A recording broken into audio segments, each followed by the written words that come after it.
Hello, YouTube. This is Ewan Spence and ESC Insight calling.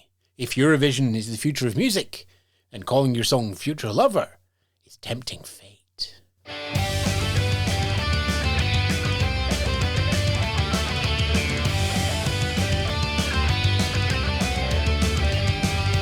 Yes, good afternoon, good morning, good evening. Welcome to ESC Insight's YouTube channel. Welcome to the highlights of our Jukebox Jury Song Review podcast given almost video form. We have a postcard graphic. And we have lots of audio and chat and discussion from myself. And in this episode, Samantha Ross and Nova. We're going to be listening to the song from Armenia, sung by Brunette. It's called Future Lover. What do we think? Let's find out.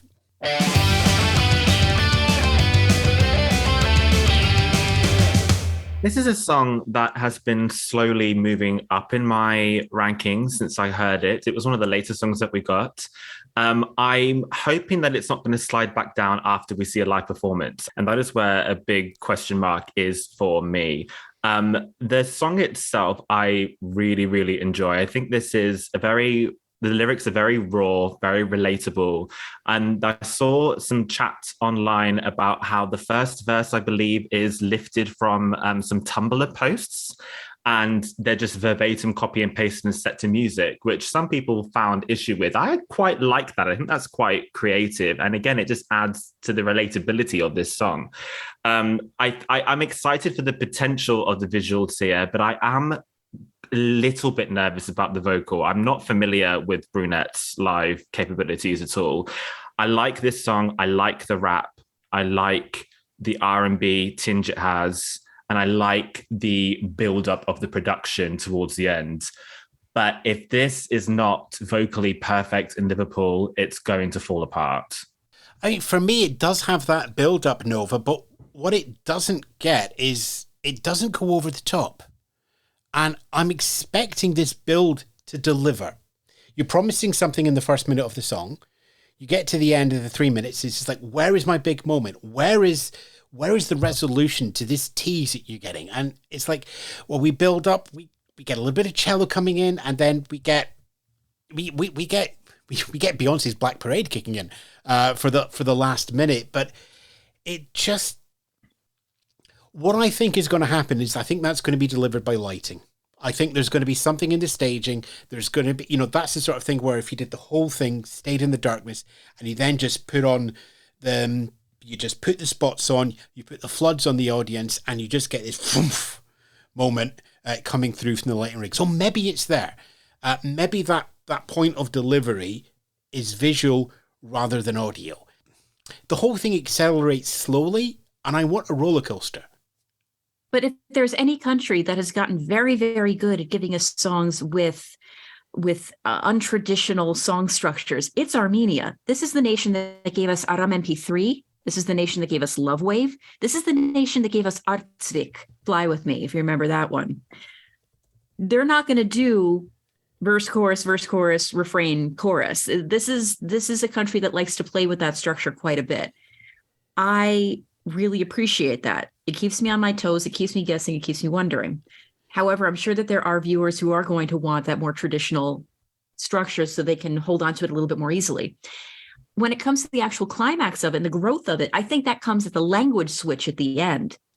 When she has that last chorus, not even chorus, that last piece echoing the very, very beginning in the Armenian, which does bring that force, does bring that power, and that engages me quite a lot.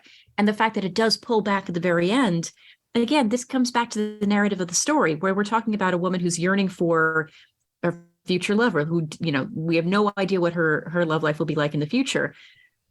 And that's as heartbreaking and as frustrating as it is for anybody. How many of us sat at home alone, just pining for what could be, and we never know when that resolution is going to come. So I think narratively it does flow, or maybe I'm just reading too much into it.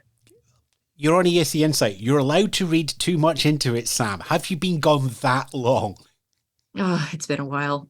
I mean, one of the things that I do like about the ending is that final note, that little bit of sustain, that little bit at the end. And I can't decide whether that note is an almost Hans Christian Andersen fairy tale, the future's going to be all right, or whether it's John Carpenter's Halloween, and you do not want to know what's coming up for you in the future. There is that ambiguity. So, when you say it's about the future lover, when you talk about that, when you look at that, I come back and go, well, yeah. And that, the last emotion that I get from this song is it horror? Is it fairy tale? I think ultimately we need to see some visuals to help us with this story. I agree that the payoff for this build-up could be a visual one. I am not against that at all. I'm all about seeing the songs in Eurovision as a package deal. So if the payoff is visual, that's absolutely fine. But perhaps we do need some assistance. Like you were saying, is this a positive kind of future love? Is this going to be great? Or is there a slight undertone to it where actually there's some nervousness, there's some, could this all go horribly wrong? Maybe we need a visual aid for this. I'm just, like I said, there's a question mark for me at the moment with this. I want it to be good. I want to like it. There are elements of the song that I really, really love, and there are some that leave me cold. I'm gonna have to give it a maybe just by that. Yeah, I'm a maybe as well. There are parts it's strong, there are parts it's weak, it's not delivering. Would I give Armenia the benefit of the doubt? I think I would, even though it's the country that did decide that Lonely Planet was a good choice to go to the song contest. It's a maybe from me. I've learned to really love the studio cut of this song on Spotify, but in the context of Eurovision, this is a maybe for me at the moment. So they were flat across the board for Armenia. Maybe, maybe, maybe.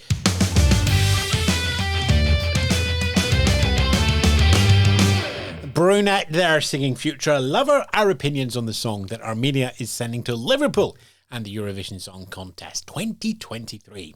More from us here on YouTube, here on our podcast, back on our website, escinsight.com, and in all the usual social media hangouts that you're all very familiar with. Catch you around, back here, on the socials, or maybe we'll bump into you in Liverpool. Who knows? But ta-ra for now. You've been listening to the highlights of Jukebox Jury as we preview the Eurovision Song Contest 2023. Find out more and listen to our podcast, www.escinsight.com.